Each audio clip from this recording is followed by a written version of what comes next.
सर्द मौसम था लेकिन डटे तुम रहे, रेगजारों की गर्मी तुम्हें क्या कहे, चोटियां थी बड़ी अज़्म से बड़ा।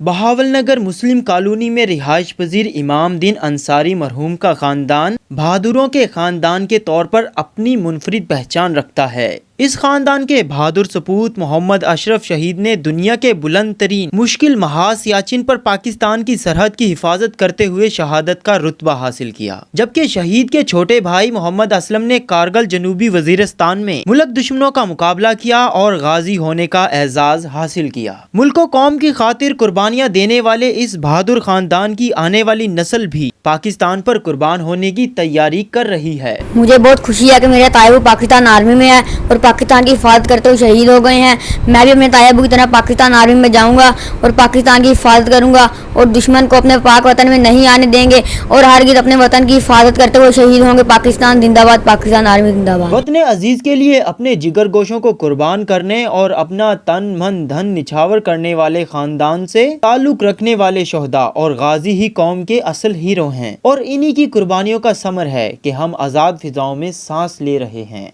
सर्द मौसम था लेकिन डटे तुम रहे, रेगजारों की गर्मी तुम्हें क्या कहे, चोटियां थी बड़ी अज़्म से बड़ा।